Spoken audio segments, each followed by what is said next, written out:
Let me just take in the room before we get started here. Wow, not enough coffee cups. You guys haven't been doing anything enough innovative. Nothing harder than water. Aha. Well, that's not our problem that we don't have Starbucks in the Baltics. Aha. Okay, we have a problem. We have a problem. Starbucks in the Baltics. We're going to solve this, aren't we? Thanks for globalization. But it's so expensive, you know? So I what? don't usually go there. McDonald's is expensive too. That doesn't mean I don't buy it.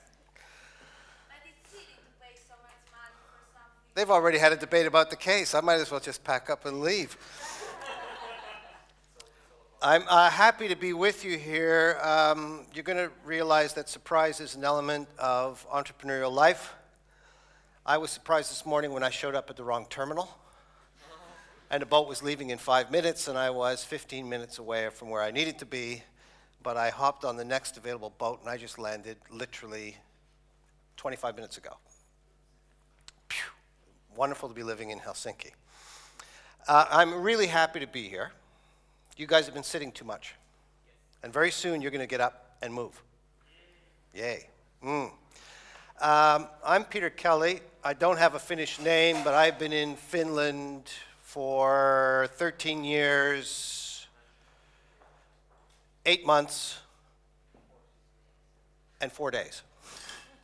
Not that I'm counting. Not that I'm counting. Somebody told me I don't have enough vowels in my last name, and I have to somehow transform and maybe add an extra Y to the end.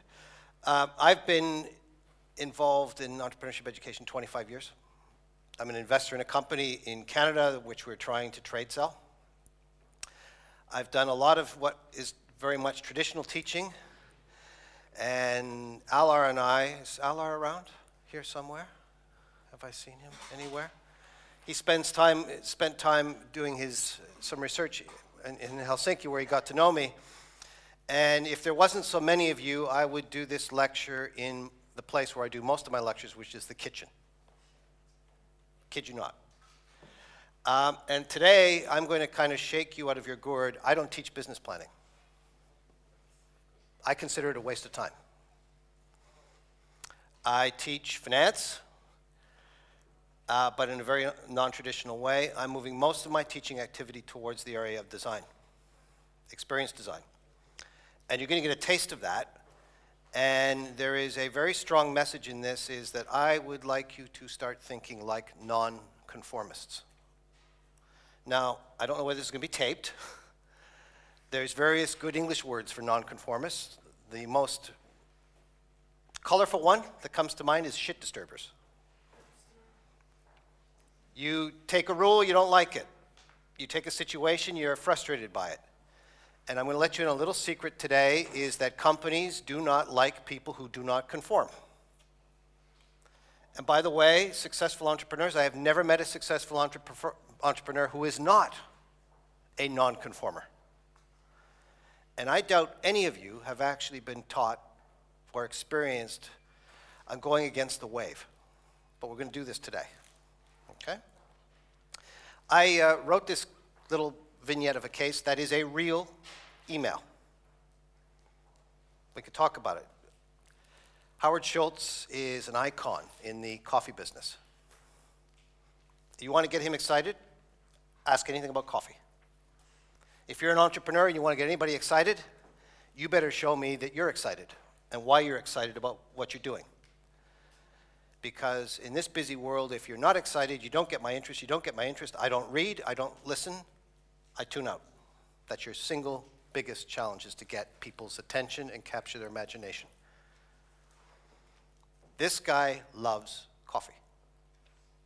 This one, not so bad. Wrote this one in 3 hours. I pondered about how would you respond if you were sitting inside this company and you got a memo like that on Valentine's Day, which is supposed to be emblematic of, showing signs of affection and love. That is not showing signs of affection and love. He's basically saying we've lost our way. We look like a commodity. We can probably forget about charging people $5 or $6 for a cup of coffee. They don't like us anymore. Pretty bad. That's a picture. That's a typical Starbucks. I understand that you are in 10 teams, and I'm going to get you working very shortly. What are those numbers? Any guess? And I've got some deliberately designy-like slides. I am a real expert in presentations. I rip people apart because I think they do lousy presentations. They put too much information on slides, and the message gets lost. What are those sort of numbers? Could you take a guess? 54%.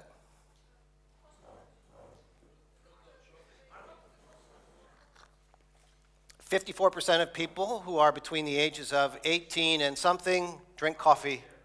Drink coffee. That's half the market. It's a big number. Do I need to know that there are 133,278,228 coffee drinkers in the United States? No. More than half. Ooh, big number. I suspect that number is about that in Estonia as well. 250? Average price of a cup of coffee at a Starbucks. 250. Just to anchor that, because we're in Estonia. 35%? Nope. Nope. The percentage of people who drink coffee black.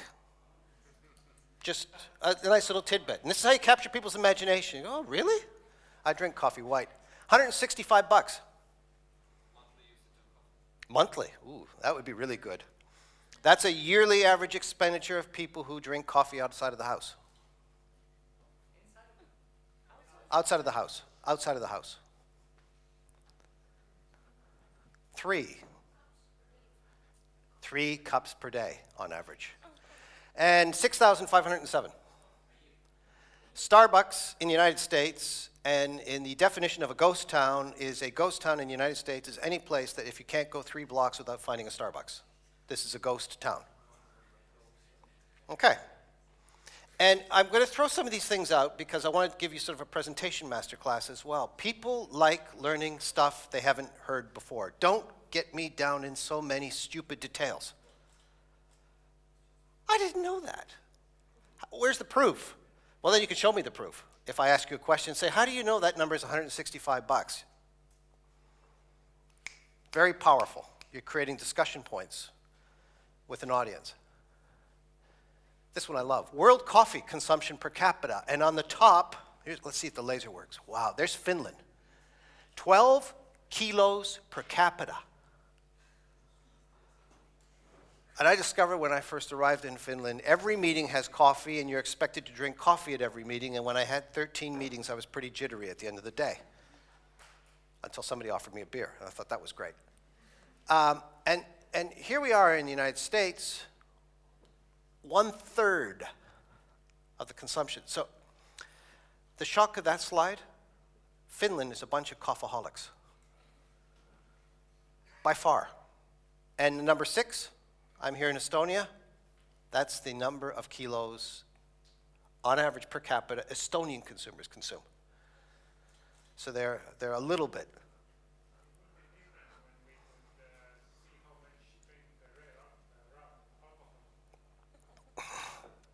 Yeah, we'll talk about that, yeah. Here's a little map. Here's Starbucks locations. There are 2 in Helsinki, 1 at Stockholm Airport, 1 at Göteborg Landvetter Airport, 4 in Copenhagen, 3 in St. Petersburg, 56 in Moscow, 0 in the Baltics. You ought to have a conversation here. This is why. And there's a Facebook group that says, you know, bring Starbucks to Tallinn. To Riga, to Vilnius, to the Baltics. Riga first. We're in the middle. I love this. I got to find out this. So this group is mainly, are you organized geographically here? Where's this group from? No. You're a whole mixture. You got some Lithuanians, Latvians, Estonians. And there's a crazy Finn guy over there that I work with way at the back. Håkan.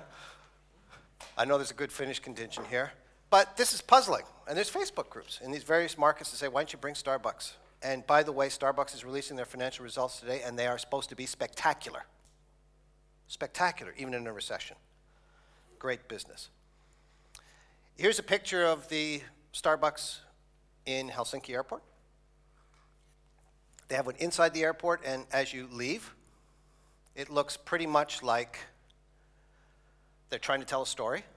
That's the beacon on the outside wall. I'm big on pictures, as you're going to see. There's a view from another angle. I was taking these with my iPad, and the manager of Starbucks came out to me. He thought he was going to arrest me. What are you doing taking pictures of our price points and our story? This is what entrepreneurs do, folks. Oh, I didn't know. I just thought it was neat. I said, oh, I just think it's neat. I'm a Starbucks customer. I really am not. You become a very good white liar as an entrepreneur. But people look at visuals. Show me, okay? When I was out at the airport where I spend a great deal of time, I decided to take pictures. And that's the counter. It looks pretty familiar, just to sort of land you in a zone of what a Starbucks looks like. This is interesting. This waiting area is nowhere near the store. So you can imagine there's an exit door for all of the Asia traffic and non-Schengen. And as soon as you walk out that door, you hit this spot, and this spot, the store is over here somewhere. And there's an exit door here. And guess what? Do you figure many people were actually drinking coffee in those seats? No. There's no place to sit down, so they were solving the problem of where do you sit down and wait for passengers who are coming through the exit door. What a dumb decision about a space. Stupid. And there's a message in that. A lot of what you folks are going to be doing, there's a lot of common sense to it. Trust your common sense. It guides you in the right spot. All right, I got a task for you. I like giving work to people, fun work. I've got a map for each team of TUT. The blue circle tells you exactly where you are, and I was nice enough, I pulled this off the internet, that I've actually circled the 1, 2, 3, 4, 5 places apparently that are designated coffee zones here at TUT. Now, I'm going to give you very vague instructions, and you might say this is unsettling. Starting a business is a vague instruction. I don't give you a blueprint. I want you to go out, probe, learn, explore, be a little bit curious. But in 45 minutes, I want you back here, and I am going to take the persona of Howard Schultz, the CEO of Starbucks. And presuming now I do have an interest in making a presence in the Baltics, what concepts would you pitch to me? You have very little time as a group to figure this out. What concepts would you pitch to me that would A, be compelling for customers, and B, make business sense for me, the CEO of Starbucks? No, you got 45 minutes to come back. You can use the map as a resource, one per group. We're going to talk about the process by which you develop concepts. We're using coffee here as an analogy for your own individual business idea. And believe me, there's method to my madness. We're going to unpack that after I heard from these groups. Okay, everybody clear? Okay, I'll hand these out. You may want to have a quick conversation as a group. You got big groups. You got an advantage here of large numbers. Here's your map of TUT. 45 minutes, the clock is ticking. There we are. There we are. Okay. I have a deliberate design in doing this. It's the way I mirror my teaching. Anybody that wants to become an entrepreneur, I have them learn some what I consider to be very effective principles on how to pursue opportunity, and I have them practice it on somebody else's business before they try and figure out precisely what is the opportunity that they themselves are best leveraged to do. And it's one of the major fault lines I see in all the people that pitch to me is, hey, you've got an opportunity there, but I don't understand when I add you to the equation that the opportunity comes to life. I hear lame excuses, like I want to start a business. Well, so what? I want to be CEO. Who cares? I want to be rich.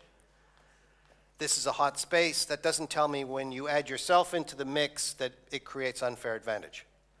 So when you're pitching to VCs, they're thinking opportunity, all right, right, and then they're very quickly going to turn around and say, what is it about this team that makes it special? How do you feel? And I truly believe you can feel an opportunity and it shows in your eyes. And if you don't believe it, I see it in your eyes, and you can put up any PowerPoint slide you want to me, and in 30 seconds I'll tell you you're full of it. I don't believe it, I don't believe you, then what's the point of the plan and the presentation? It's the single toughest thing in entrepreneurship is for you to make the sale to yourself. Okay. How did you investigate this challenge? How did you investigate it? We went to places to see how people are getting coffee in particular places. Yeah, so I gave you 45 minutes. I gave it to you deliberately. I can't get you in a taxi, go all the way to downtown Tallinn, take some device, take some pictures, talk to people, sample coffee. I gave you a map, 45 minutes. You could have taken any one of those spots, looked around and said, what is the coffee experience that an Estonian consumer would want? You might not want to put it here. It is actually going out and explore before you decide what to do. Always. In Singapore, I did this challenge with some executives. I gave them a map of Singapore. There was 5 Starbucks within 200 meters of the hotel. I gave them 45 minutes. They had to come back with at least 3 ideas. A group of 28 came back with 60 ideas. And one guy said, I stood in line for 8 minutes and 30 seconds for an awful cup of coffee. That's the experience design that I think is a very powerful tool that you go and explore. We don't do enough of that. Is anybody in this room a Starbucks customer? Has anybody been at one? Hands up. Were you asked by anybody in your group what this was like? That's a good anchor. And what is the elements of a Starbucks if I haven't been there? And similarly, did you ask people who have not been to Starbucks or have had a bad experience at Starbucks, and why? So you've been to Starbucks. You a fan? You live next door. So you live in a proper city and not a ghost town. Okay. This is an important anchor. Why do people go to Starbucks? Why do people choose not to go to Starbucks? Was everybody in your group a coffee drinker? No. Non-users are an interesting perspective for innovation. Why don't you use? I hate coffee. Guess what? This morning, Howard Schultz announced they've had major growth in Asia on the back of tea. Brilliant. Brilliant. You choose coffee, the majority of the population of the globe is not your customer. And that's also part of the trick of being an entrepreneur is in choosing to do something, you choose not to do other things, you close off options. Some of you in this room are going to get very upset having to make a choice. When you go talk to a venture capitalist, you have to make a choice. I want to do this thing. And they're going to argue with you. And if you present it to me, I'll probably argue with you. Why are you doing it that way? Why are you the right person? Is it the right time? Have you got the right customer? And see whether you're agile to move. But you must give me a starting point. I see lots of young people who tell me I could do this, this, this, this, this, this, this, this. I can't do anything with that. You have to tell me, plant your flag. Is anybody in here a coffee aficionado? Were you consulted? Were you consulted by the group? Yes, we spoke about it. People are into coffee, big time. This is one guy who's into coffee. I invited him to class. His name's Kalle. He's a second-year student at the University of Helsinki. He won last year as the Nordic's best barista. Here he is in Kaffa Roastery. He loves coffee. When you walk into a room and I put him in a lecture hall, and you ask him any question about coffee, he lights up like you wouldn't believe. And I said to all the students, if you could do that with your opportunity, you're in business. And he doesn't know what he's going to do yet. He's got to graduate first. But I'll guarantee you it's something related to coffee. And he was on his way to Kenya to go around to some plantations. That was his award. And the journey never stops. He's never had a perfect cup of coffee. And by the way, he also thinks Starbucks sucks. And he's got a very good reason for that. And we had a coffee tasting. All innovative spots in the world have great coffee. Truly innovative spots have free coffee.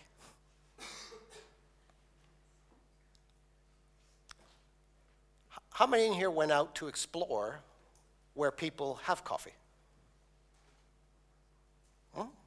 Did you take pictures? Yeah, we did. Oh, good. So if we had more time and I asked you to put a visual up, we're going to talk about what Howard Schultz might like in a pitch. I spend a whole lot of time getting students into the context of a customer. And guess what? Most customers are conformist and they're not interested in new things. That's a fact. Most customers are technophobes. That's a fact. Most customers are very happy with their choice. And if it's a radical change, you really have to convince me to adopt a change. And I find that a lot of first-time entrepreneurs totally underestimate the disruption that you're trying to introduce to the customer.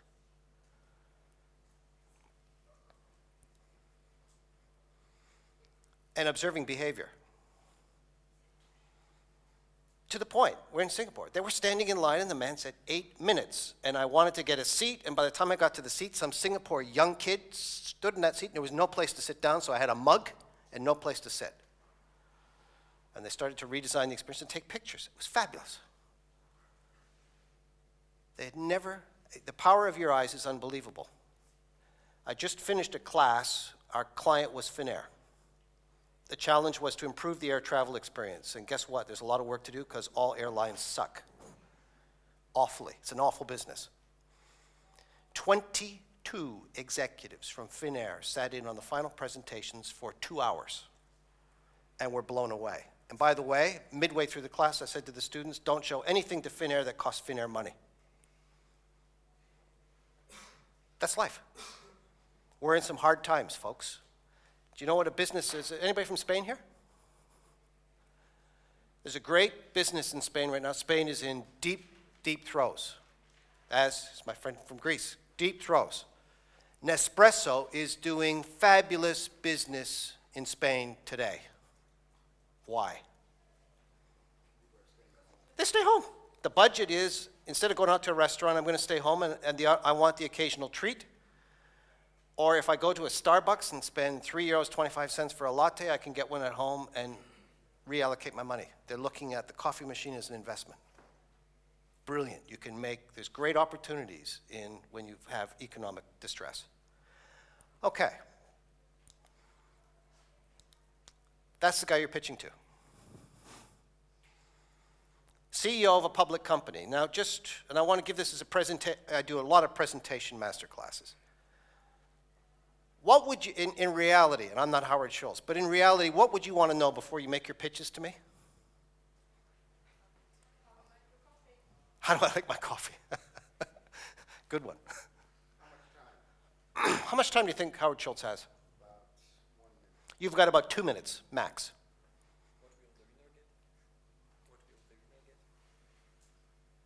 Get to the, and it is, 2 minutes to get to the point. What else?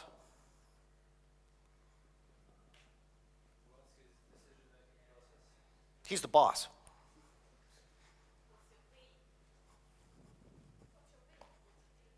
What's the pain? I've given you a pointed letter. It's rather dated, but the pointed letter says our customers think we suck. That's pretty much pain. What else? Do you think he reads anything? Do you think he reads anything? No, he doesn't. Do you think he reads a lot of text?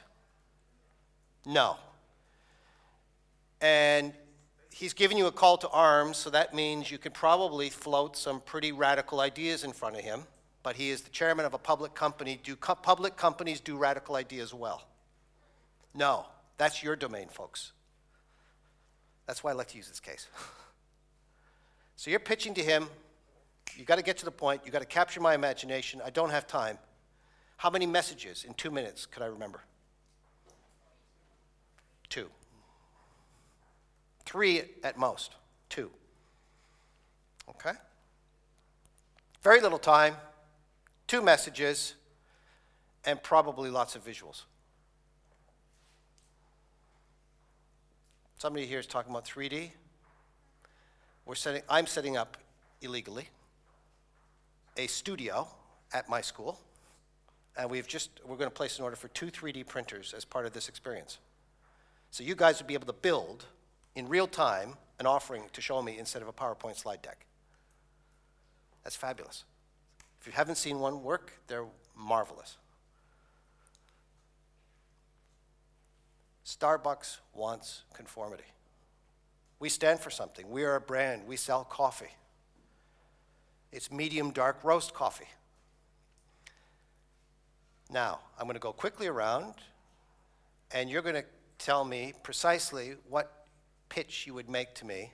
And somebody's asking, what is a concept pitch? Give me an idea. Let's see what we think. This group, what'd you come up with? It's starting. Can I stand in the front? Sure. Good luck. Okay, everyone listen up. So we had an idea that we had to present an idea for creating a coffee store in the university. It is boring, it is small, it is worthless. It is not big enough. So I decided let's go to the Baltics. We need Starbucks in the Baltics. We're a regional point between Russia and Europe. We're connected. We've got tourism, we've got a huge growth of coffee drinking here. Want to know the numbers? 3 McCafe stores in Tallinn, Vilnius, and Riga. 1 million euros in the previous year. And the growth is still going up. What this means for Starbucks, if they can topple McCafe, which is pretty easy since the brand is already sold, since people go to Starbucks abroad, simple winning over McCafe, which is already a great win. Thank you. Wow.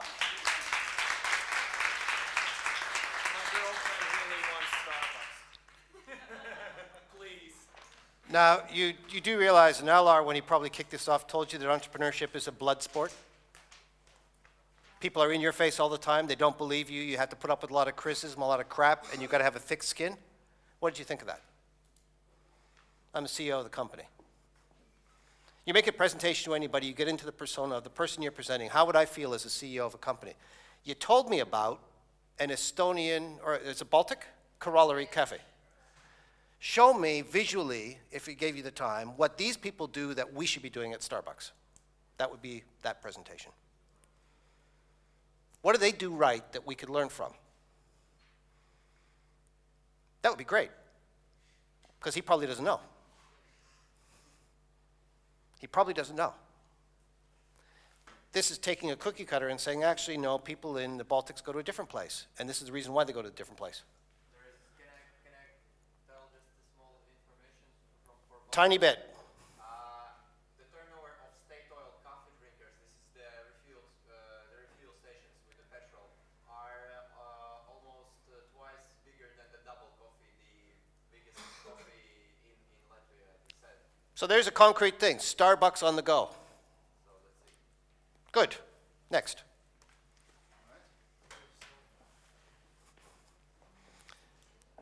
Come on up, and boom, boom, boom, boom, boom, and then we're going to get to you guys. Yeah. So, I know we're looking at expanding. We think Estonia offers an easy way to expand. We got 2 branches in Finland. You got logistics. You got the boats coming across. Easy to supply the store.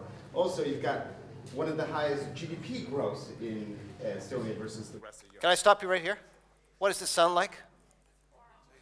Sounds like a consultant, right? It sounds like a consultant coming in to tell me about this. Okay, continue. All right. So GDP growth is 3 to 4%. The weather sucks, yada, yada, yada. So we think we can do it in Old Town. You've got, during the summertime, you've got between 5 and 15,000 tourists who are coming, with lots of Americans coming in. They love it. You also can do those really great mugs we do with pictures with Old Town. It's a really nice picture. We love Estonia because you've got this great connection with Seattle, startup community.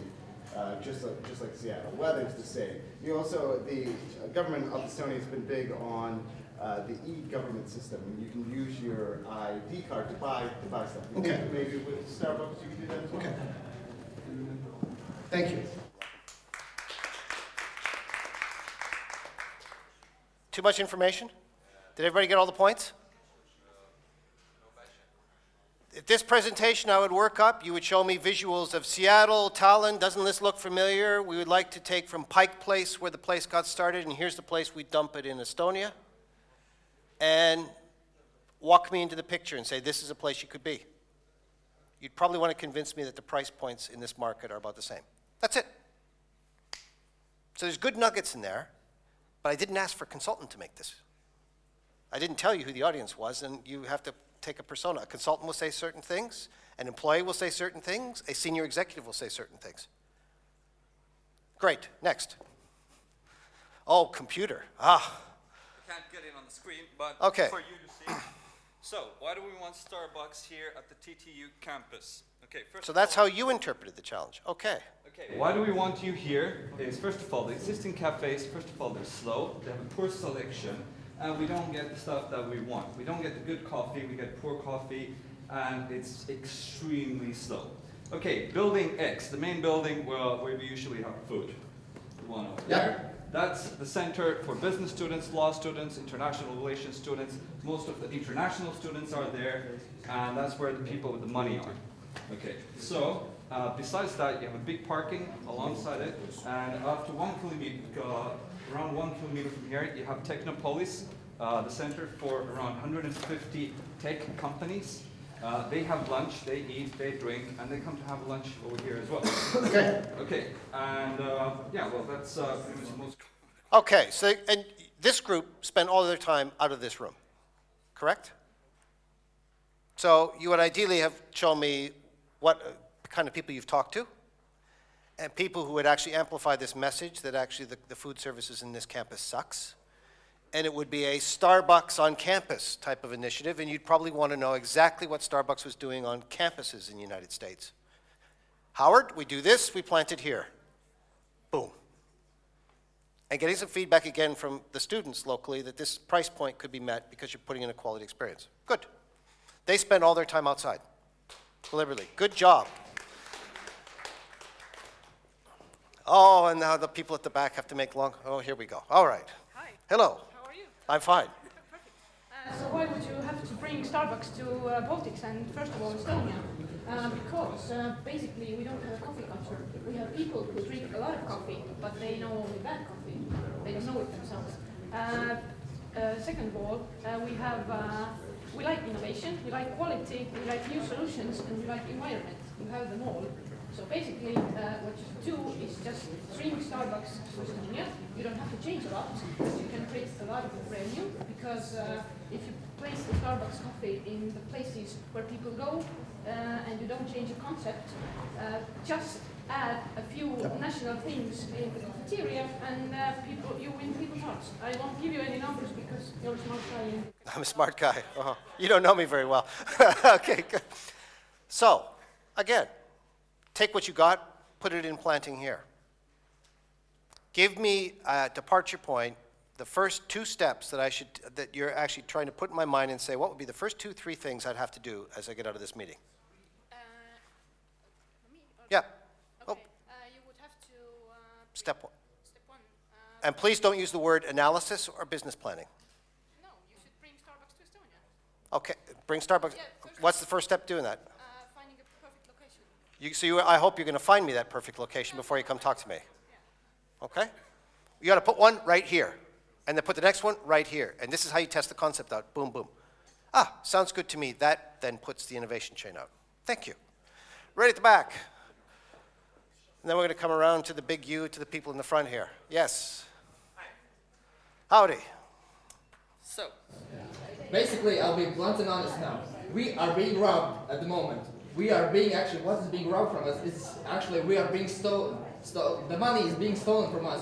Why? Because people actually, the coffee shops in Estonia are actually robbing us. Why? Because we are not there. They are lazy, they are fat, and they are actually making the coffee very I would say actually pretty shitty. So that's the problem at the moment. And what we need, you said it in the email, that we need drastic measures, we need to do something. Yep. That's why, exactly, we need to now, is actually action. Go to the Tallinn University. Why? Because I know you don't read a lot, but what is the basic rule number one in the art of war? Rule number one is to cut all of the resources from the enemy. In this case, it's the student population, which is actually 54% or even less, more than a half of our actually revenue generated. So you're not happy.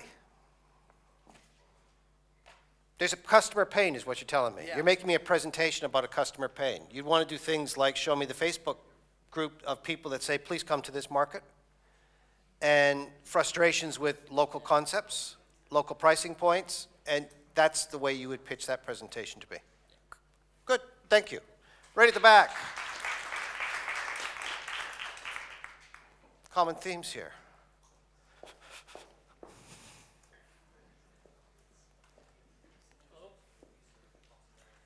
Have you tried our coffee here in the Tallinn city center? Yes, How was it? it's very good. I would say that's really bad coffee. That's awful even. At the same time, we have growing economy. What makes it awful? What makes it awful? Awful service and awful coffee beans and so on and so forth. We have here bad coffee, Yeah. growing economy, Yeah. growing purchasing power of people living here, growing tourism. At the same time, low compared to low labor costs and low rental prices and so on and so forth. Good infrastructure, and that's why you'll gain high revenues here. That's it. Okay, this is an interesting angle. Do you think Howard Schultz is a coffee aficionado? Yes. A logical first step for him to, last two groups that talked about how awful the experience is locally, Howard, why don't you come over and I'm going to treat you to an awful cup of coffee. And he knows a good cup of coffee. Would that spur him into some action? That's a concrete step. I'm asking you for time out of your schedule to come down and have a lousy cup of coffee. We'll see. Thank you. Next. Come on up, come on up, come on up. 3 more to go. I prefer my drinks a bit more cold. Yep. In Tallinn, there's really not a very good place to experience a good cup of coffee. And we've looked up several places where there's a missing Starbucks. Places where you could walk in and have. For the benefit, folks, you know, and this is an artificial exercise, but for time, here's got a map, and he's already pointed out locations on a map. Wow, wow, wow, wow, wow. If I gave you some more time. Yeah? Okay, so there's, we've looked up several places where you could position Starbucks for people walk by, they can park there, there's tourists, there's locals with money, and we're just waiting for this to happen. In a presentation, to make that to life, to go from satellite, you go down to street level and say, here is a building that you would propose, and then you superimpose Starbucks on top of it. Brilliant. Thank you. Next group. We have some time for group performance. A group performance. Okay. Wow, wow, wow. Oh, do I have to make room here on? Have a seat. I'm sorry, they've actually made me sit with my back to you. So how you guys doing? So, take a look at those guys. They are not a regular Estonian guys. They are most likely like tourists. And as you know, we don't have Starbucks coffee in Tallinn, and that's a big pain for them because they have no idea what to drink here. And we know that there are millions of tourists every year going to Tallinn from Tallinn. And how do you think what they would choose? Just a regular coffee with no name, no brand, and maybe awful taste, or maybe Starbucks coffee? So, we made some kind of research, and we came with an idea that the most proper place for Starbucks in Tallinn might be somewhere near a railway station. But the only thing is near the railway station, we don't have enough traffic. So we've decided to put it in the center between Kaupmaja station, between railway and Old Town. We have Old Town tourist visitors, we have business people from city center, and we have travelers who are traveling across Europe. And that's it. We're in the game. Wonderful. Thank you. I love the acting. That's different. Oh, and that is there's a shock value in that that I cannot underestimate. I'm not reading stuff. I'm not listening to PPT. Next. We're almost there. We were walking around the university. They were walking around the university. We made Yeah. the pictures. And we found the 5 main reasons to open in the main entrance. But I've decided, I was thinking about this later when we decided. Okay, don't come to the Baltics, because there is nothing to do for you already. We were waiting for you for long years. Recently, a few years ago in Vilnius, there's opened few new networks of coffee. They have fresh roasted coffee beans. They have perfect baristas. In Vilnius, when you come to the Vilnius, you will see Kaif Cafe, Vero Cafe, that is every 10 meters. Every 10 meters, there is one of these cafes. I don't think so that you could compete with them, because every shopping center, airport, everything, all town business centers is occupied by them. Don't raise it. Wow. So the action point that you'd want me to get, because remember, I'm the CEO, and CEOs have got egos. And if you're an employee and you're saying, you know, this is what I decide, well, no, you don't decide. My board and I decide. You'd probably want to frame it in such a way that this is a crowded market. This quite different concept, looks very different to what we do, and maybe before you make a decision, why don't you go to the Baltics very quickly and have a little sip around of coffees? And he could see it for himself. Valid point. He's talking about Lithuania. Last but not least. Okay, first of all, I want to say that we assumed it's like an assignment and made it for the university, because to enter the new country it needs not 45 minutes, a little bit big time to have good arguments. So we just traveled around, decided 2 places. One is main entrance hall, and one is very little, not very little, very good, nice place near library. And we made a survey also. About 30% said that they would like to have it near the library. About 60% said it to have it in the main entrance. But this 60%, I assumed it's like a little bit subjective, because 70% of them said that almost everybody goes to library, but not everybody is coming from main entrance, because there are many entrances. So he's looking at flow patterns here and a retail business, so very important. This place for this. At this time there is about 15,000 students here, so I think it's good for new sales. Wow. And students like coffee with reading also, and we decided to offer the Starbucks. Actually, they have very good digital network and community application with this, and for students also very great classes. Great, thank you.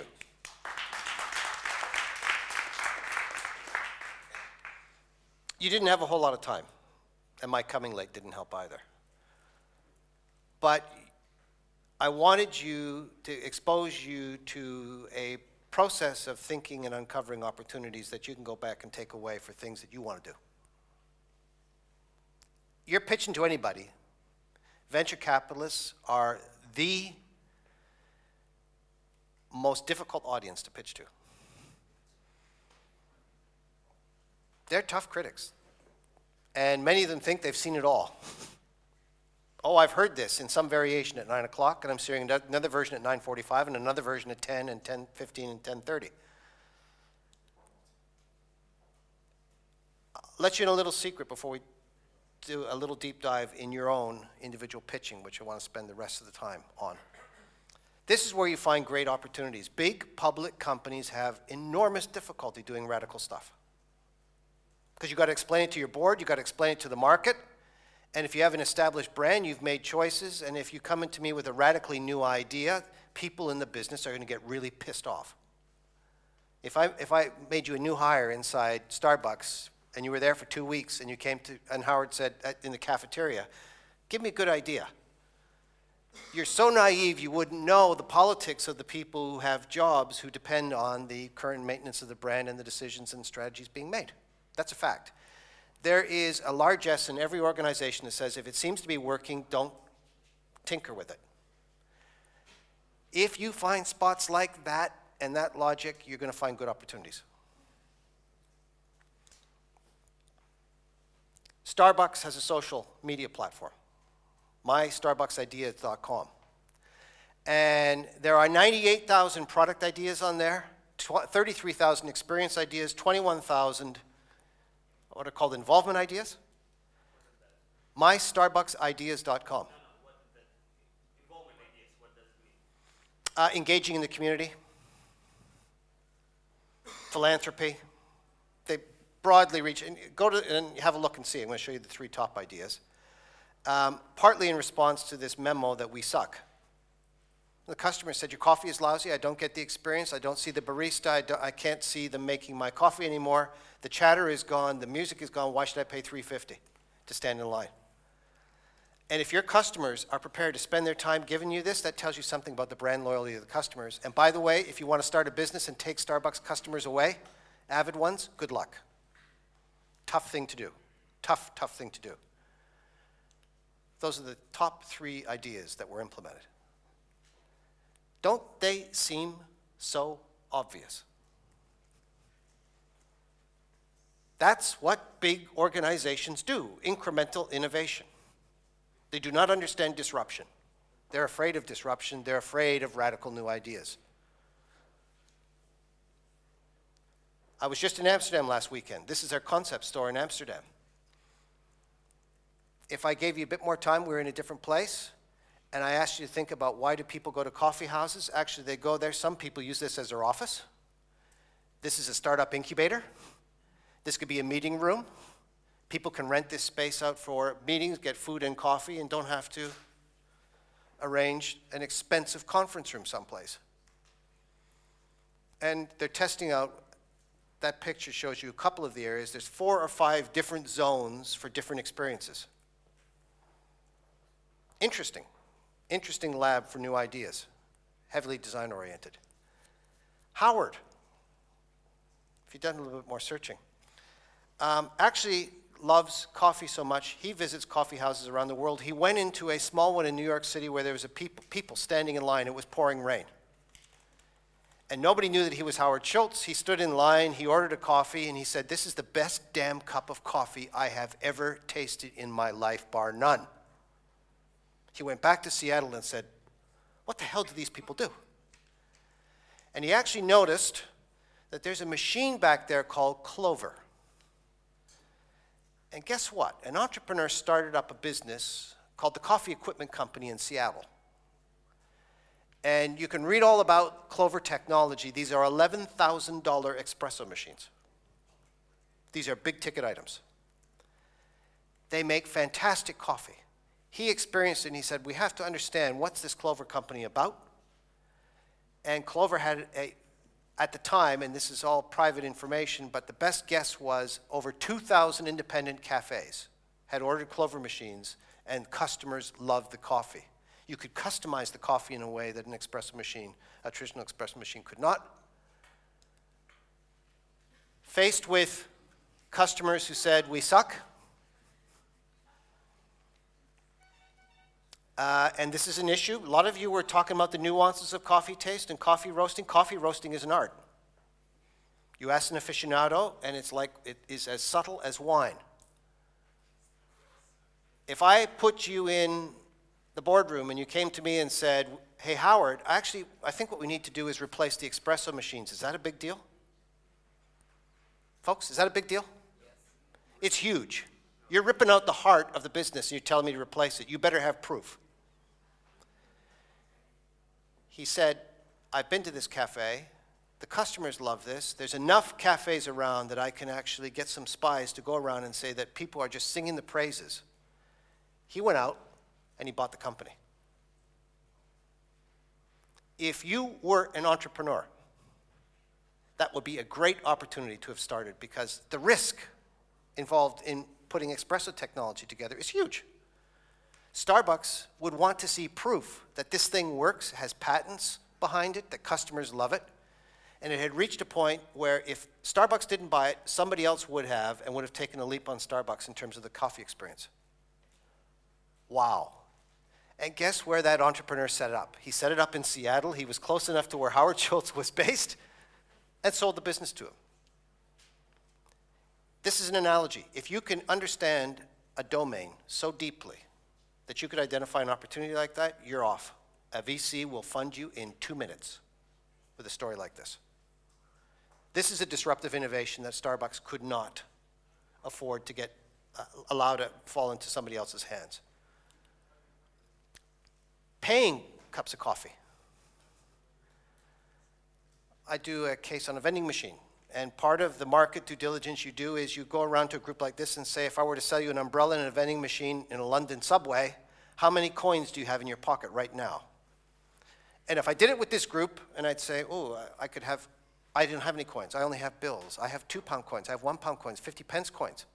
I could very quickly determine what the price point should be and how many customers I could satisfy with a vending machine that had exact coin. Payment, big issue. Spontaneous purchase. Who knows what that company is? Square. You plug this little device into your iPad becomes a payment mechanism. Wow. Starbucks, again, because their customers wanted it, said, gee, this is an interesting play. And guess what the problem actually is? Banks. Somebody was in here talking about the banking industry. Bankers are rapists. They charge an enormous sum of money to handle cash. 2.7% flat fee. Square is signing up merchants like you wouldn't believe because merchants are pissed off with their banks for taking cuts out of their sales to process payments and coins. This may come as a surprise to you. If anybody is in here in a cash business, I'm an ex-banker, cash, coins, and bills are extremely expensive to process. Don't underprice. Howard liked the company so much, Starbucks invested in Square, $25 million. Howard is now on the board. And this is a big deal. Square has just, having signed up Starbucks, the entrepreneur behind Square thinks this is marvelous. This is like a tsunami wave. You're helping to solve a problem, a real problem in a traditional industry. And if you think about it, Starbucks is a coffee business. It is not a payments business, but payment is an important part and element of the experience that you can wrap around. I think, and the message I want to leave before we start developing your pitches on your product, your offerings, the most interesting space is nonconformity. But I meet lots of people who say to me, oh, Peter, I would love to change the world. And I say, what the hell does that mean? I really want to make a difference. What does that mean? That's nice. How are you going to do this? And if you want to be a nonconformist, you have to tell me what conformity actually looks like. You don't disrupt a white sheet of paper. I have an example in my pocket. Ketchup. Heinz ketchup. How many here, just a quick show of hands, eat ketchup? Hands up. It's the majority. And Heinz ketchup? Oh God, yes. Yes. Brand loyalty, okay? I went out to the local supermarket yesterday. I'm writing a case about ketchup and conformity. And if I made you a brand manager at Heinz, and I gave you the following analytical facts, it took me 5 minutes to do this. The store manager looked at me and said, what the hell are you doing in here? Counting labels. There are 27 varieties of ketchup in a large supermarket in Finland. 9 brands. 3 brands account for 21 choices, the majority being Heinz. Every single package is plastic with the exception of 1 glass bottle. Every single bottle is tomato-based. 8 of the packages have what was called clean cap technology, and all of them are red. So, if I were to put you in a role of Heinz, and you're presenting to the CEO of Heinz, and I said, we want to actually bring a new ketchup into the marketplace, you're creating number 28, right? A story about number 28. There's already 12 brands of Heinz already on the market. And inside that company, somebody's going to argue with you and say, well, you know, by creating a 13th, you're going to make the 12, you might be causing some disruption in the sales of the 12, you're going to find some resistance, right? How do you think a nonconformist would introduce a new ketchup into the marketplace? What kinds of things would you consider?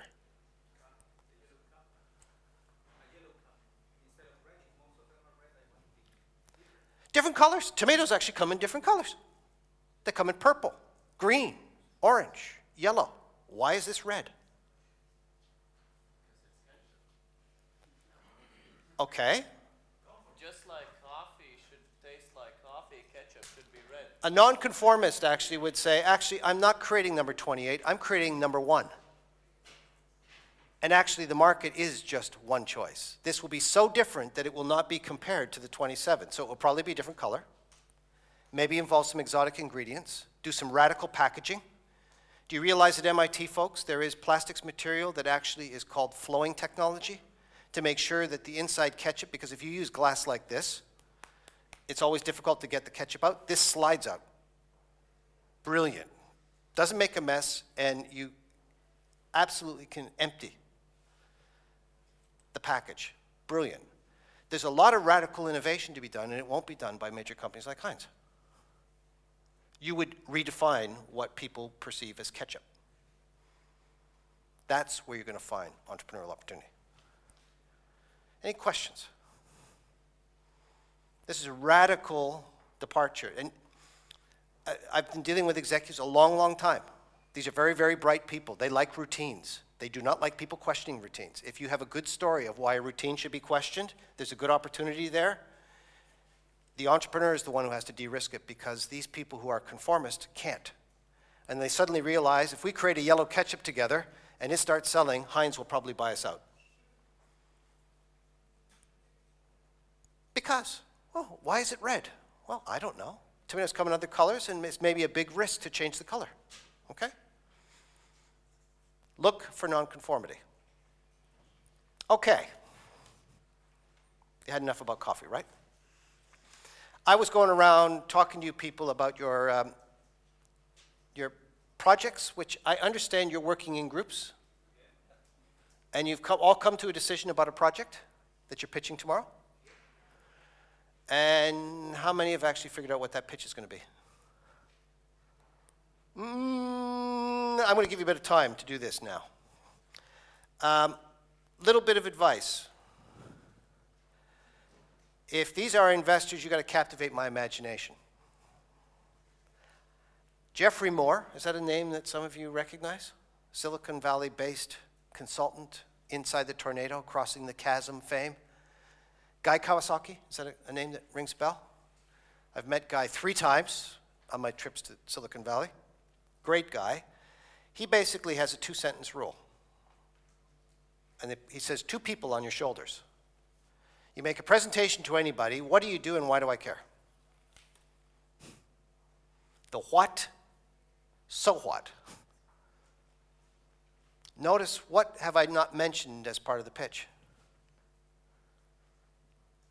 That most of you probably in any school occasion have actually done when I say, please make a presentation. The usual onset of the presentation is occupied by what? You use PowerPoints and what else? You typically introduce yourself, right? Oh, I'm so-and-so, so-and-so, so-and-so, so-and-so, so-and-so. And you spend so much time, and researchers are very good at this. They keep talking about how important they are and the nature of their research and all their publications. And they don't realize that there's a person in there saying, what problem is this going to solve? And why is it worth solving? And paint me a little story of why this is important. Why hasn't this been done before? And then if you capture me like that, then I suddenly ask, okay, what is it about this team that makes this special? But you have to be very clear. The what and the so what, which is a customer-focused, problem-focused domain with what I call an imagination hook. I'll tell you an observation that was made in Finnair to give you an idea of how to make a powerful presentation. The man from Finnair asked the class, How much do you think it costs our airline to transport 1 kilogram of weight on a particular plane over the course of a year? Any idea?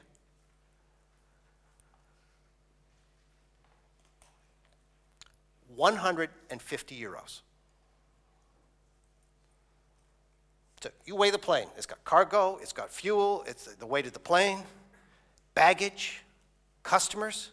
€150 per kilo flying around the air. And this is the number that they try and minimize as much as they possibly can. I went, wow. That in-flight magazine that they put inside, that ugly thing that people pick their nose in and they write on, within one day they are awful. You sort of look to occupy your time. It takes you about 2 minutes to read the thing. $500,000 a year transportation costs globally for them to transport that magazine across the fleet. Wow. I was shocked. I mean, really? Yes, really. Not the production cost, the transportation cost of transporting that bloody thing. That single observation made one of the teams leap to, why do you sell duty-free on board? Why do you carry around all this stuff, this perfume like Chanel that nobody wears? On board, transporting all this stuff. Why don't you fulfill that on the ground? Boom. That's what I mean by an imagination hook. That jolted us to think of something, and wow. And the Finnair exec's eyes were just like this. You got to find that in your projects. Because that's what I remember this. I don't remember your names. There's a lot of you here. There was a project about this, and they told me something I didn't know before. And remember, VCs think they know everything, even though they don't. Tell me something about this problem I didn't know before. And you're probably going to have to spend some time tonight finding that imagination hook. How much time are they giving you to do this pitch? 3 minutes. Is it PowerPoints? Whatever you like. Because in my class, I use something called Pechakucha. 20-second sound bites. Boom, boom, boom. The visuals and what you're telling me have to be in sync.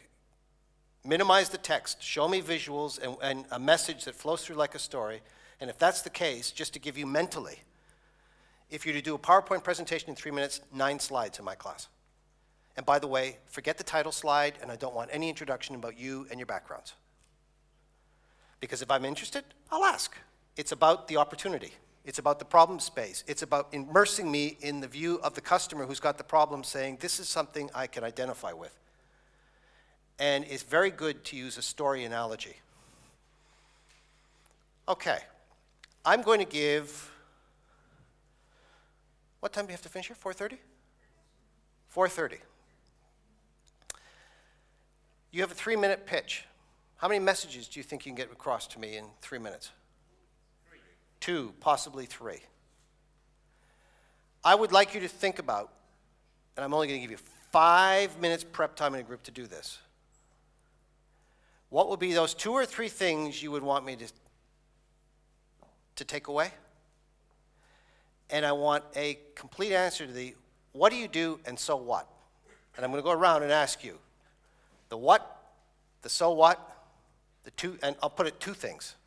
2 things you would like me to remember out of the presentation. You've got 5 minutes to articulate that, and you're going to use that as an aide-memoire to put a 3-minute pitch together tomorrow. Fair deal? You got 5 minutes. Clock is ticking. The what, the so what, and the 2 things you'd like to remember in 3 minutes.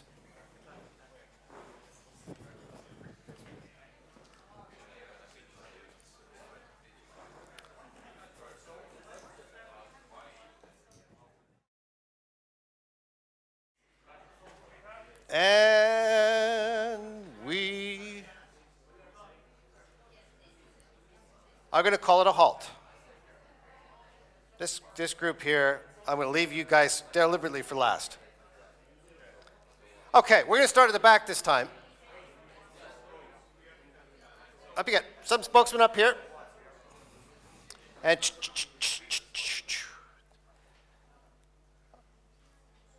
okay. Welcome. You may. Okay, welcome everybody. I'm Steven. I'm here for the idea. My group is sitting over there. We have this idea to replace loyalty card and an identification method through NFC So you see my wallet now is really big, full of cards, that's useless cards. But we have really a lot, and you can bet that even you have really a lot. So what this idea about, we just put all the cards in one, and you can check your expenditure that you do with that card, like you do normally with loyalty card on a web service. So you log in with your account and you see, okay, today I spent 10 euro in the food shop for my pet or my cat, or I spent 10 euro for beers, I spent 15 euro for my car, all this stuff. So all the service, like small retailers that will join our service, will be the retailers that allow to their customers to check their expenditure. Also, they can give them particular promotion in a way that you don't have to struggle with stupid promotion that you don't care when you receive the normal paper one advertisement from them. You have just aimed research promotion for you.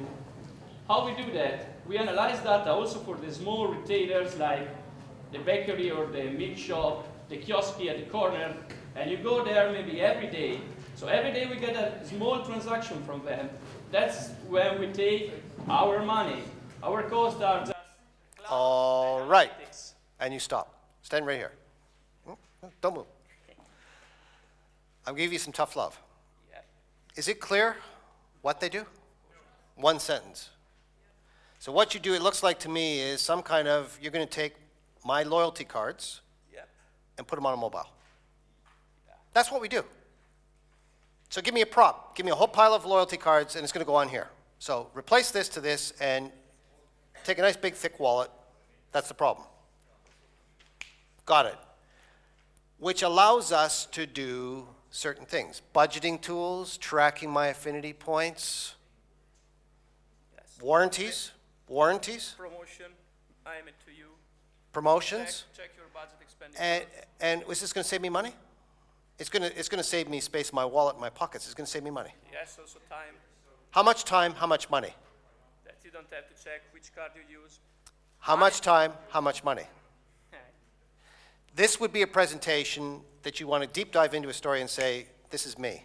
I have this many loyalty cards. I'm going to put them on a mobile form. This is why when you do this thing, it makes sense, and monetize it. It saves me this much time and this much money, so I can understand how money is made. Okay, so an analysis of 1 month for establish that. Yeah, tell me a story. This is what we do. This is why it counts. And then this is what we think is the meaningful impact of why people would do it this way. Okay. Okay? Okay. Great. Thank you. Good. Next. And if we go slightly over, folks, don't mind, because I think this is going to be very helpful to you to think about messages across. Yes? Hi. We've been talking about banks a lot in these few days. What do you think about banks? Banks are bad. Well, I'm the banker, for your surprise. I work in a bank, we work in a bank, we are the bank. And it's good to hear that we suck, because it makes us want to be better. And for your surprise, we really want to be better, and we want to get closer to people. And we especially want to get closer to young people, because young people like you think that we suck when we actually don't. Yeah, in few areas. Okay. But the problem is that how can we get closer to young people when they think all the time that we suck? We have to get where young people are. It means we have to make ourselves much simpler for the people. And we go where you are. It means in social media, mostly. So we make our most simple products available for you through social media. That's the main idea. How exactly we're going to do it, I'm going to tell you later on. Okay.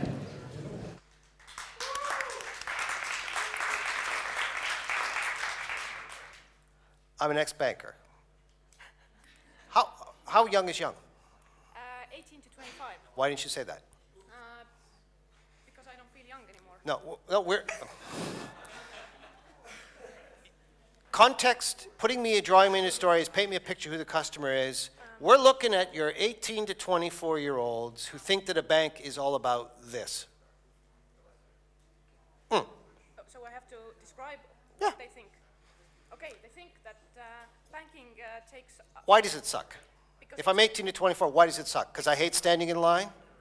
Because I don't like paying fees? Because I don't like paying fees, I forget about them, I don't prioritize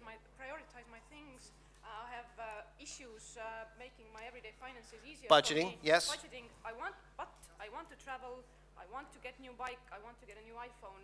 How can I do that? But we can help. We can So advise. you start me in a presentation that says, here's my customer, here's what they need, we don't offer it, and here's the elements of the solution that we would like to put in a whole, and you're asking the audience, even though they're not of that age, to put themselves as, because we all were that age at one point. I was. Me too. And why does that matter? Why is this a good market to chase? Because what's the assumption most people make about young students and banks? They're money losers. They're actually not. That's what we think they're not. Good. Thank you. Thank you. Back again. Okay, so temporary staffing. Temporary staffing. Get a better name? Is it flexible? No. Does it work fast? No. Is it cost efficient? No. Does it fulfill the needs of companies when they need a worker instantly on the same day? Does it fulfill their needs? No. What we're doing, we're taking the whole process of temporary staffing to a whole new level, to a whole new standard. Exactly what, let's say, cloud storage, cloud computing did to physical memory, memory sticks, and so on. What we want to do is maximize efficiency, we want to give control, we want to give flexibility and reduce cost, what temporary staffing agencies are doing now. They're taking huge sums of money just for, putting you in this company and, giving you the small amount of the whole fee that they charge from the company. The companies, they don't want to take care of the paperwork, they don't want to take care of agreements. We're taking all of that away and we're putting it on the internet. We're putting it on one website, one portal, and that's where you have all the control and flexibility. So that's pretty much it. What do you think? What are you selling? There's a lot of words in there like efficiency and cost, and there's so many messages I can't even remember what you were saying. You're better. You're saying you're better, right? Would it not be better in this presentation to actually say, focus on a challenge? I'm trying to hire a product engineer in Estonia, and this would cost me this much money and this much time under the existing system, and we're going to do it differently. Boom, boom. Walk me through an example. And by the way, if you do it at 1/3 or less cost, that's a hook that I can remember. You're saying you do it less costly, and if I'm interested, I will ask you, how do you do that? And then you go into all the details. So make it real. Take an assignment, a challenging assignment, one there was lots of jobs around, and say, this is how, if you went to one of these locals, this is what it would cost you, this is how long it would take. You come to us, this is what you get, this is why it's different, this is why it matters. Would that be a much more powerful presentation technique for them? And if I want details, then I ask. Good. Thank you. Yes. Hello. Hello. Hello. Does this count? Okay, let's start. Okay, we are from Things Info, and what we're going to do is we're putting everything in the world into our system. So this is a thing, this is a thing. Your tie is a thing, right? Everything is a thing, and we're putting it in one system. So why would anybody do that? That's the question. And for that, imagine, for example, a mother going to a store and she wants to buy a toy for his children. And what she does is that she's deciding whether to buy this one or that one. And there are consequences with the choices. So basically, one can be made of harmful material and can be easily recycled, and the other can be the opposite. So, and basically everything in the world starts from the production phase, there is the use phase, there is the reuse phase, and there's the recycling phase. So what if you could find out information about things in this perspective and compare their ecological footprint between themselves? Yeah. Thank you. What do you think? Says, you mentioned that word system. Do you understand how this system works? It sounds like a complicated thing. How do you find all these things? How do you catalog all these things? Who's going to do that? It's cooperation. You are going to do that. But is it clear that, was it clear from that presentation what he's asking me to do? No. That's what you need to amplify. I love the high-level ambition. The magic in your sauce is, this is a complex task. Look at all the things in this room. How are you going to collect this? What are you going to collect? And you somehow have to strip that down and say, this is this elements of the system in very simple language. You're going to need some aggregation around there, given the number of items in the task that you've set yourself. It's a huge challenge, but, okay. Thank you. Next. The idea is very simple. You know, the small cars for kids for driving electrical cars. We are making them. We are making them customizable. So you can make virtually any car out of virtually any parts. So you can go out and buy in the store the battery. You can order from our website the parts, and you got the instruction and do it yourself.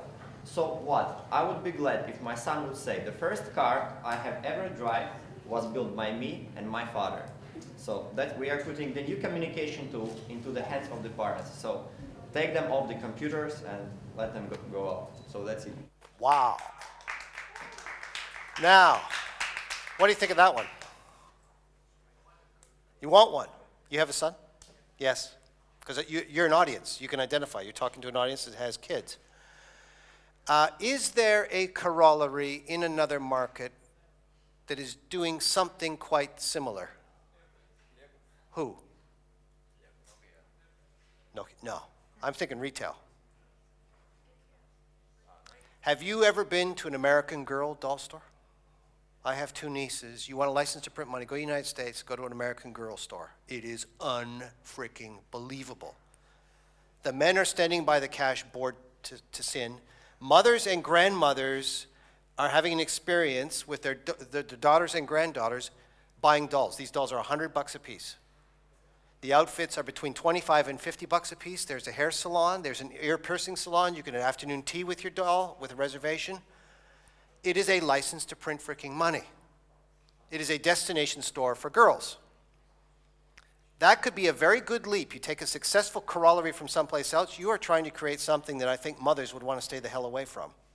This is a father and son bonding experience, and most retail experiences, my take is this has got a heavy male orientation to it, likely, not always, I'll take your fact as true.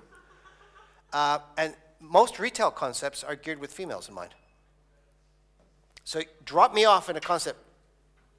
Take a concept, take a look at American Girl. We're going to do for cars what American Girl does for dolls. Boom. And you can think of all the things. Come and build your own car, build your own miniature car, build your own go-kart car in a retail concept that would be attractive for boys to come in, and particularly boys with their fathers and their grandfathers. And by the way, the scale is unlimited. You can spare parts, services, and so on. Fabulous, fabulous, fabulous. At the back. Fair comment? If you're looking for successful things that are being done in quite another way, and you just adapt them and say, ooh, there's nothing like saying, look at that success, we could do the same thing in a different domain. Yes, you're back again. Yeah, I'm back again. So just a few points to be quick. What are we going to offer? We're going to help allergic people to enjoy their trip while traveling worldwide. How are we going to manage it? We're going to provide them an opportunity to exchange the information and experience, kind of from people to people, in the form of reviews and ratings of different places they've visited. So what? But actually there is no such service on the market currently, yet there are around 1/3 of worldwide population suffering from allergies. That's it. Allergies. By the way, does your group have allergy sufferers? Some has. So the problem is personal. Yep. Somebody in the group has done that personally. Yes, but now they're not being there. Okay, but that's a very powerful evoker as a presenter, is having somebody who actually is afflicted with the problem. Okay? Is it clear? Show me some. Here's some biggies. Why are these allergies problems when you get in a plane and travel? Is that the basic proposition? Exchanging information and experience from people to people.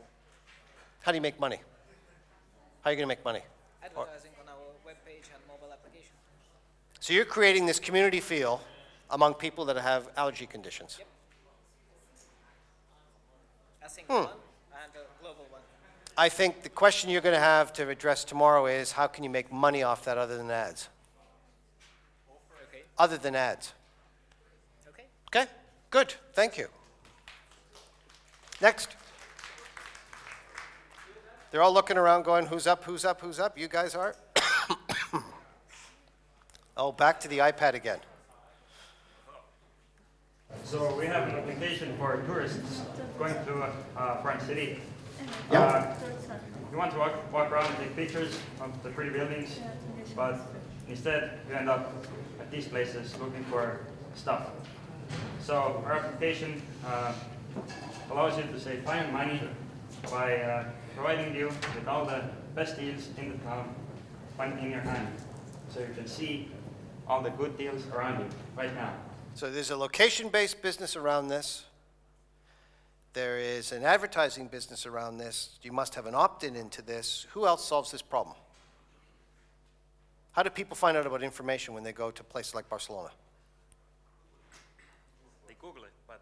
Google it, time out, ask locals. But it's a question of how you deliver this information to the customer. Your customer has got to have one of these things in their hand, right? Yes. Who's your customer? Younger tourists. How young? How young? We'd say 15 to 35. 15 to 35, and you want to probably picture them going on a trip.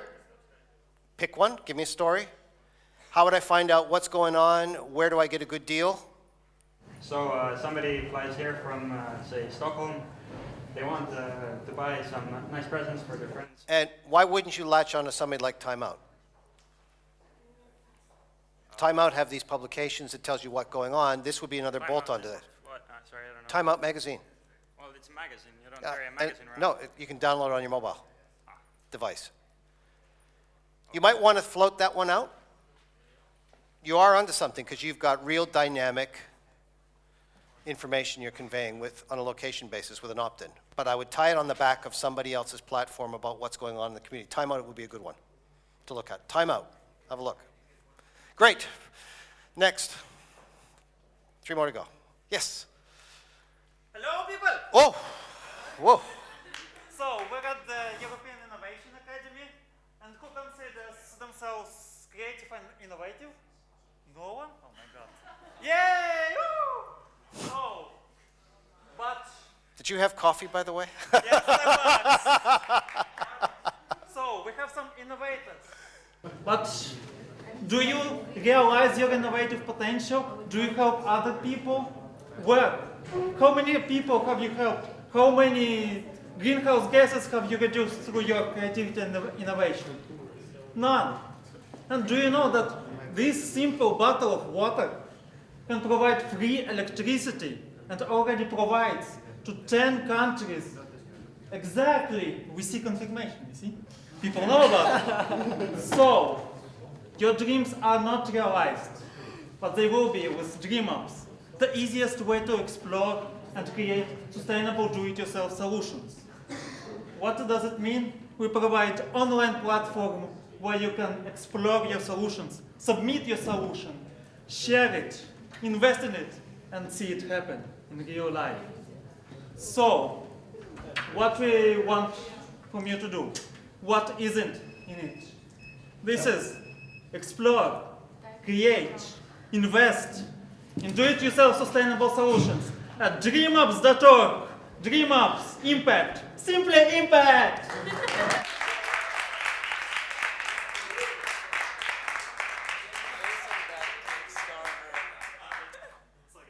Wow. That's a tough act to follow, huh? DreamUp is your name? DreamUps. DreamUps. And there's a creativity play, and I think there's an inherent challenge orientation to this. We're seeing a lot of platforms. I just heard of one on the radio coming in. They're collaboratively building a robot and said they were going to do it in 90 days with no outside donations, and it's almost ready. This is a robot that will have tendons. Yeah. Pretty wild. I think that's the appeal to this community, is to say we will be tackling these kind of problems, and creativity is about working under time constraint, budget constraint, and we're going to have a platform to do this. How are you going to make money? We make money from... Sponsorships? Firstly, main contribution is percents from investments and donations in the realization of these solutions from companies that engage in CSR. Your corollary is, you've heard of the X Prize Foundation? The X Prize Foundation? Huge challenges. We'll give you 10 million bucks if you can make a car go at 100 miles per hour with a certain limit in terms of mileage consumption. Exactly. And there's all these creative teams around the world trying to meet that challenge to get paid 10 million if they can demonstrate it according to the criteria. You're going to go down to a different level, and that could be something with the audience you could use is we are going to do what X Prize does for big challenges. We're going to apply creativity to smaller ones, like boom, boom, boom. Okay? Great. Thank you. Thank you. Come on up. We're almost done. Almost done. Come. Yeah, please. We're going to go slightly over. I want to give them all the chance to pitch. Yeah. Okay, everyone. I think most of you love traveling since we are here at the moment. And I also love traveling. When I go to some place, I like to know the information about the place. So I buy those expensive guidebooks, I read them, I go to the place, boom. I remember nothing. Nothing at all. I have two choices. Carry that huge brick with me and scroll and find information. Or I just like go around, look without knowing what is that. But there is a solution to that. I carry my smartphone with me everywhere. I have it with me. So with the application we are offering you, you will be able to just carry your smartphone with you when you go on travel to some place. You will just come in front of a building and you will point your smartphone to the building and you will see the pictures, all the information about the building, and at the same time you will be able to listen a guided tour. So this is gonna be free, fast and easy access to information, and you will have the unique experience of a guided tour without having a guide. Great.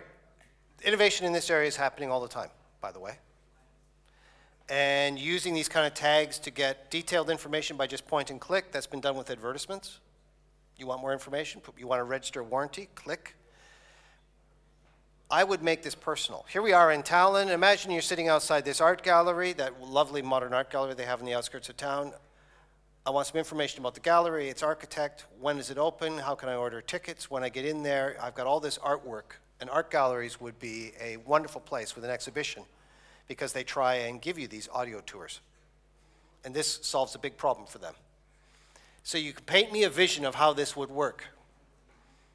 Make it personal, put it in a place, show me how it will work with some slide. And in places like if I wanted to go to an art gallery, this can give me all sorts of information about my trip that is archived back when I can recount to people where I've been. Great. And free. So how are we going to make money? Free. How do we make ads? I'll be interested to see how the venture capitalists react to the it's all ads routine. Okay. Thank you. And this group in the front, I left them, they're telling me our idea is dead.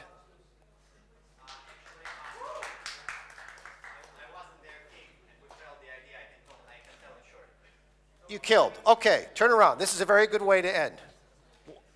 Tell us about the idea. I wasn't here. The idea was to make people gossip online. Gossip. There are numerous of services online which allow to people gossip online, but we wanted to make the service which allow to do that very fast, easily, and the main thing about this project was to let people know what others are gossiping about you. So that's it. The exit plan was to sell this project to the Facebook, so it would be the Facebook satellite, so the project is free itself.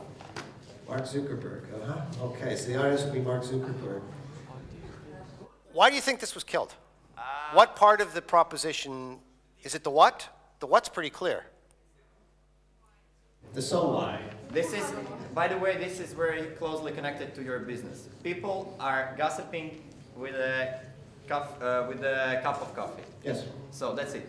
Gossip is a fact of life, folks, always.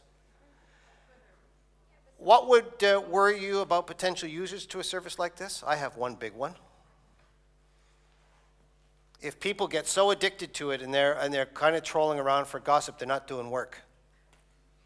And there are employers, by the way, who have as employment conditions you will not use social media sites during work hours at all. Or you're fired instantly.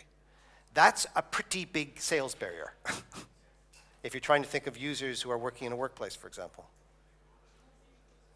Not to say that it's intrinsically interesting, it is, but I think employers particularly would say this could become a big distraction for my employees and I wouldn't want this to happen. Because this would be, I would see an addictive element to this. Not totally. I deactivated my Facebook account and I've never been happier. I'm not being pinged with these stupid networking invitations, which are not real networking invitations. Actually, no. A lot of my friends are doing exactly the same thing. It's a bit creepy, and your friends are not really your friends. And I don't want to listen and hear about all of your updates of what coffee you're drinking, what bran muffin you just puked up, and all the other stuff that you're doing in a day. And actually, folks, I've discovered one thing. Being difficult to find is actually a very good thing. I will answer your email, but I am difficult to find. That's a good thing. The quality of my in-mail now is far better. I'm getting far more things done without the distraction. I'll never go back.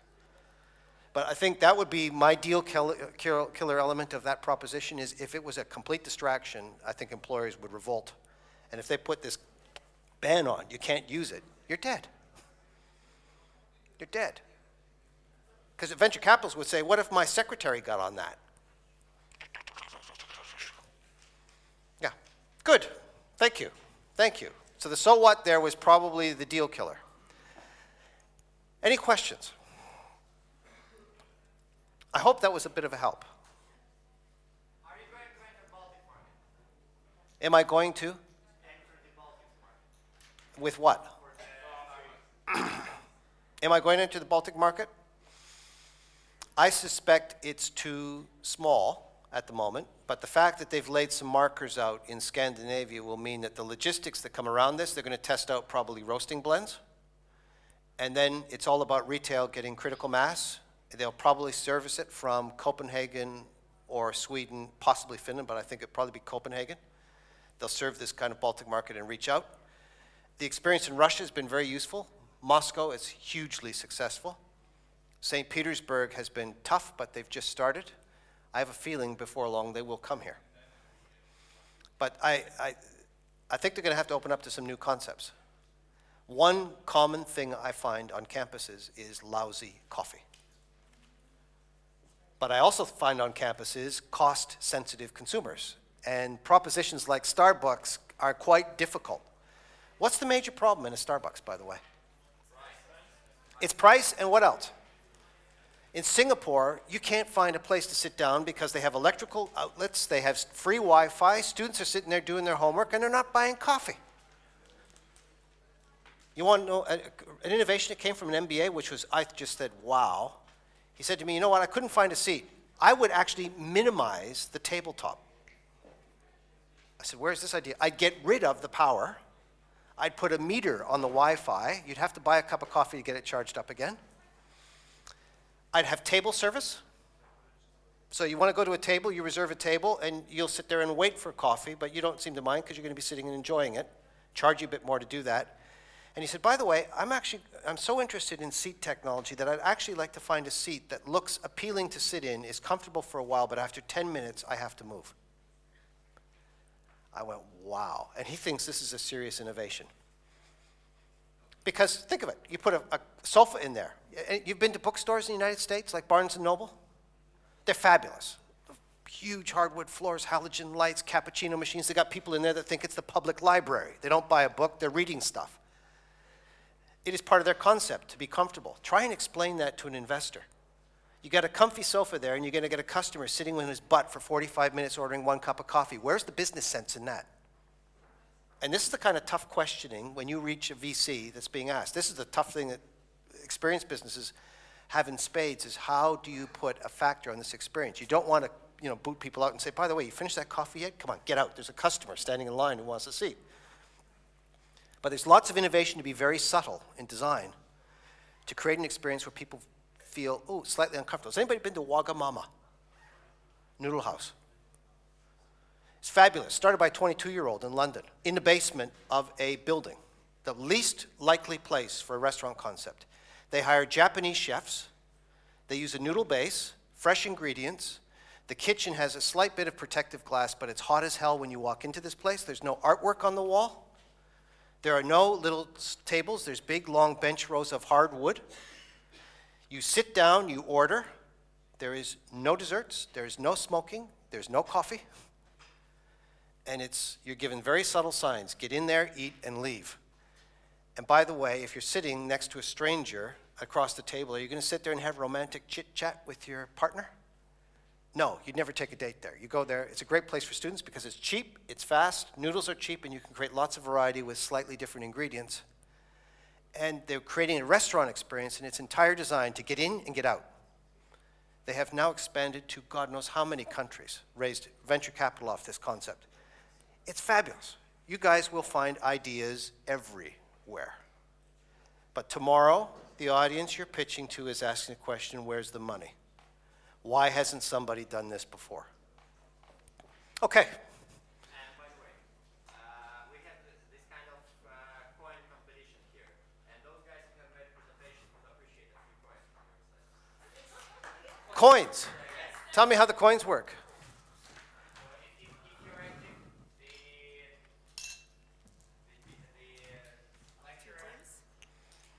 I have two, do I? Yes. Give Latvians coins and then we thank you. Okay. This is cool. I mean, this is the end of the day. You're finished for the day, right? If you're interested in getting a coin from me, you're going to have to make a pitch. You're going to have to sell me. Yeah, I'll take the microphone off and you can kind of mingle, and I brought business cards and have a chat. You're going to have to sell me. This is a very, very uncomfortable thing when I do PhD researchers. I say, pick up the phone, you're going to make a cold call to somebody. What? No, you're going to phone somebody right now. What are you going to say? Oh my God, this is scary. That's life. What are you afraid of? Oh, actually, I'm afraid they're not going to like me. Who cares? If they don't like you, they don't like what you're giving, they're not a customer. Why waste any time with them? Get over it. I mean, people are going to reject you all the time. And if you have a dogged determination to say, we're onto something great, and if you come and pitch to me and say, he doesn't get it, don't take that as a definitive no. But if you hear it several times, you might want to make a pivot out to a different opportunity or a different angle, okay? Great. Oh, there's a pitch. You're going to scream. I know you're going to scream. You're going to get up here and scream at me. You scared me. We need those coins. Why? Because what value does this coin bring to you? Nothing. You cannot buy anything. But what value it brings to dreamers? Because this coin can... But what value could this be to me? Ooh, okay. Okay. Thank you. My pleasure. Cheers.